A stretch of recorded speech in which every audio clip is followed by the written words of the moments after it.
Bonjour à tous. Aujourd'hui, on va vous présenter un seinen de Masatoki Yanagilo du nom de Man in the Window. Shuei, un jeune étudiant, reçoit un mystérieux message de Ayaka, la fille dont il est secrètement amoureux. Elle lui donne rendez-vous après les cours dans une petite ruelle sordide finissant par un cul-de-sac.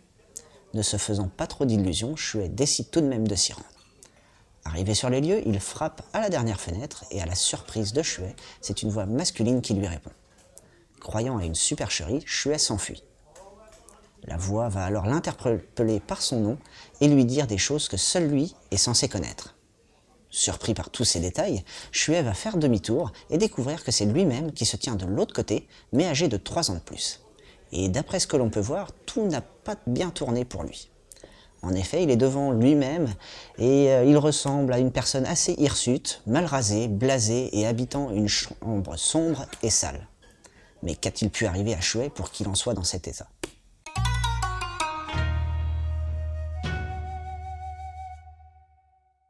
Pour ce qui est du dessin, on a là un trait simple mais efficace sur les personnages, avec des décors plutôt bien fournis et très détaillés. L'éclairage apporté à certaines scènes permettent de mettre en avant l'action ainsi que le côté sombre de Shuei de 20 ans. La colorisation des premières pages est d'ailleurs bien travaillée et ceci permet de poser de bonnes bases à la narration. Point agréable de ce manga est le fait que Ki-hoon ait gardé les onomatopées d'origine. Pour ce qui est du Nemu, on reste dans le grand classique avec des coupes rectilignes qui nous rappellent le style franco-belge. Le graphisme de la jaquette donne un léger effet de transparence, comme si l'avenir de Shuei était encore incertain.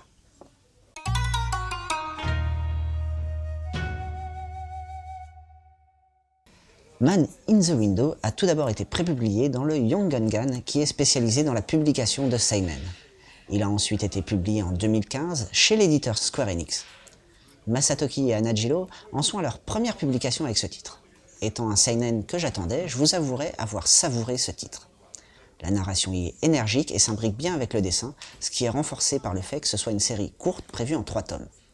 Le thème abordé sur la continuité temporelle y est bien traité, avec pour le moment plein d'interrogations sur les lignes que l'auteur souhaite prendre. Est-ce qu'il va tendre vers la fatalité et faire en sorte que peu importe ce que notre héros va faire, cela l'emmènera toujours au même point? Fera-t-il en sorte que ses actes du présent influencent son moi du futur? On peut d'ailleurs se demander si justement le fait de se voir dans le futur l'a poussé dans cette situation.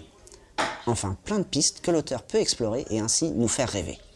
Si vous avez apprécié cet ouvrage, je vais pouvoir vous conseiller le film L'Effet Papillon de 2004, qui est un thriller de science-fiction où le protagoniste, en plus de revivre ses souvenirs, va pouvoir les modifier pour influencer son présent. Il y a aussi le manga L'Île du Temps, où le personnage principal reçoit des vidéos du futur, lui prédisant la mort de tous ses collègues de travail. Et pour finir, un grand classique du cinéma, Retour vers le futur.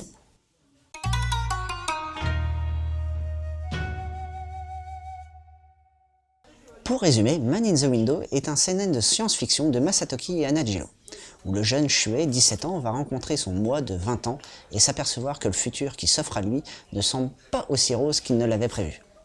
Pour ce qui est de la qualité graphique, on a un dessin simple sur les personnages, mais avec des arrière-plans fournis et bien détaillés. Le Nemu, quant à lui, reste très européen, avec un découpage très rectiligne. Si vous êtes un adepte des séries courtes traitant de science-fiction et traitant aussi de continuité temporelle, vous allez adorer ce titre. C'est un titre des éditions Ki-hoon que vous pouvez vous procurer pour 7,90 €. Sur ce, bonne lecture à tous.